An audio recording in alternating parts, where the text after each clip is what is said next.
You want to know if you need B vitamins. You've heard they're good for your body, your hair, your stress levels, a multitude of things. And of course, they are. But how do you know if you specifically need them? Most people assume that they're going to do blood work, although very few people actually follow through and do this, and is completely useless. Testing your blood for nutrients and B vitamins specifically tell you just that, what's in your blood. But what about your tissues, the place where the vitamins are used by the body? Okay, so for B vitamins specifically, this is a major problem because you can go get a blood test and have completely normal levels of B vitamins, but be lacking them in your cerebral spinal fluid. Okay, so what that means is you go to the doctor, you go to a lab, you get your blood results, and it says normal. You're within the normal range. Unknowingly, your cerebral spinal fluid, which requires B vitamins for proper neurological function, is very low. And this is exactly what happens in patients with neurological problems, especially dementia and Alzheimer's, which we know are contributing factors from B vitamin deficiency. Okay, so how would that ever show up on a blood test? How would you ever know? How would you ever prevent these things? In fact, for years and years, decades even, B vitamins were used to prevent and maintain normal neurological function. So people who had neurological disorders, Parkinson's, schizophrenia, things like this, were treated with B vitamins. But now we don't do that. We have multi-million and billion-dollar pharmaceutical drugs that keep you hooked and make sure that you're paying and paying and paying without ever fixing the issue. But I don't want to get sidetracked. We need to look at what's in your tissues to understand if you need B vitamins. How do we do that? We're not going to take a tissue sample of your skin, your hair, your nails, everywhere that B vitamins are used, your adrenal glands, okay, your kidneys, your cerebral spinal fluid. We're not going to do that, but we're going to ask the body, and this can be done very simply and very quickly and very reliably. That's the most important part. It's very reliable because for hundreds of years, we've known what happens when B vitamins are lacking in the body, lacking in the tissues. What happens? Symptoms manifest within the body, and we understand those. We also understand that different people get these symptoms at different times, and of course, with different degrees of severity. So one person might get dry skin, one person might have neurological issues. Of course, over an extended period of time of B vitamin deprivation, okay, if you're lacking it for a really long time, you're going to end up with all of the clinically documented symptoms. But what happens before that? Before you get the dementia, before you have the neurological conditions, before you have a nervous breakdown, there are little signs and symptoms along the way that, again, we all kind of exhibit at different times and, again, different severity levels, but we get them the same nonetheless. So we're going to look at the top 10 clinically documented symptoms for B vitamin deficiency.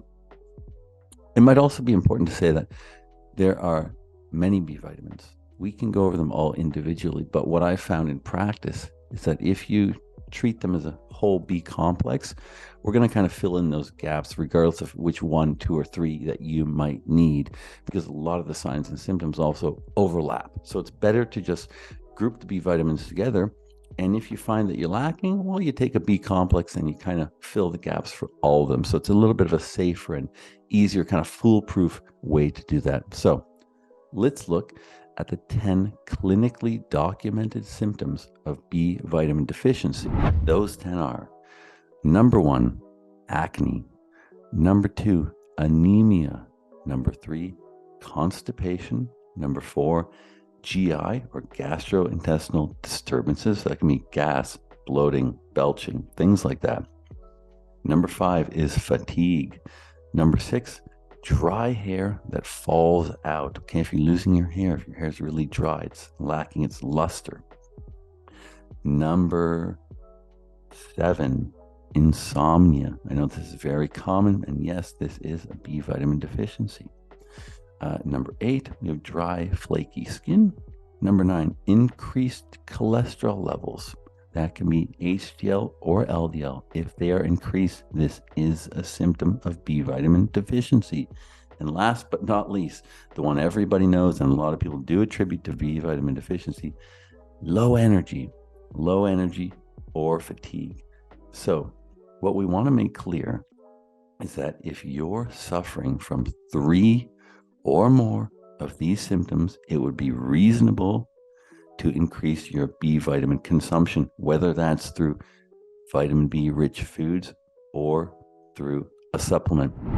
But like I say with every video, the very first thing that you need to do, if you take this test and you say, hey, I have 3, 4, 5 more of these symptoms, I want to increase my B vitamins and, of course, remedy these symptoms, get rid of these annoyances and aggravations of the body.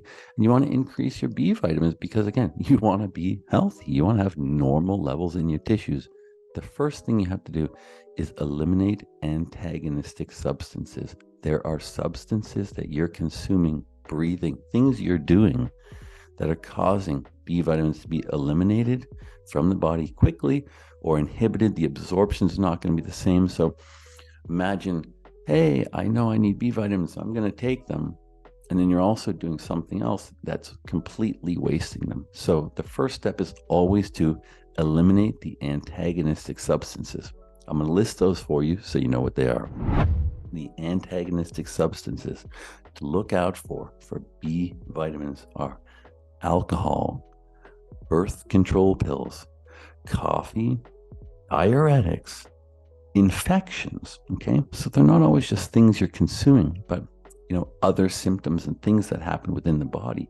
If you have chronic or constant, high frequency of infections, you are certainly going to be inhibiting B vitamin absorption and utilization within the body. Okay, malabsorption is another one. Overcooking your food. I know a lot of people are guilty of that. It used to be me, in fact. Sleeping pills, stress. That's a big one. Who isn't feeling stress any particular day of the week? But nonetheless, it will, deplete B vitamins from the body. So you want to make sure that your stress levels are as low as possible. And I mean, hey, I suppose that's advice for anyone at any time, not just this video. Sugar is another one. Sulfa drugs. And of course, lastly, you should be stopping this anyways, but especially if you're deficient in B vitamins, tobacco. You want to avoid tobacco at all costs. So if you are consuming any of these, if you're taking, diuretics, if you have a lot of infections, if you're drinking a lot of coffee, if you take birth control pills, this could be causing or at least contributing to your B vitamin deficiency. So, like always, I am never going to tell you to stop a medication or something that's prescribed by your doctor. I'm not here to do that. I'm simply giving you the information so you can make the best decision for yourself. All right. So now what do? Well, you're low in B vitamins. You have some of the symptoms. You eliminate as best you can those antagonistic substances. And then you want to take a supplement or you want to take vitamin B rich foods. I want to warn you though, if you take a supplement, my recommendation is actually to take a lesser dose more frequently than to take a high dose less frequently. B vitamins are water soluble. They do not store in the body. So blood levels are going to shoot up really high and then drop off relatively quickly. So that means if you're taking a high dose once a day, what's happening the rest of the day? If those levels aren't sustained, if your body can't grab those nutrients and use them where they're needed, it is much, much better to take a lower dose and do it more frequently. So the highest dose that I ever tell anyone to take is a B50. Some people even advocate doing lower doses than that. Do a B50, 3-4 times a day. Do it with food, and you're going to be much better off than doing a B100. I've seen people do a 200 in a given dose. It's not going to work as well as taking smaller doses more frequently. Now, that's the supplement side of it.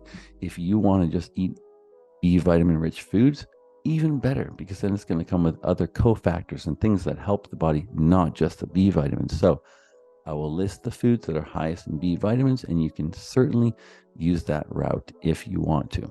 Those foods are liver, beef or lamb, always, brewer's yeast, brown rice, almonds, egg yolks, fish, poultry, dark green vegetables. Okay, you got to make sure they're dark green. Oats, sunflower seeds, seaweed, cabbage, blackstrap molasses, and of course, last but not least, lentils. So let's go over that again. I gave you 10 clinically documented symptoms. I would only want to assume that you need to take a supplement or eat more B vitamin rich food if you're experiencing 3 or more.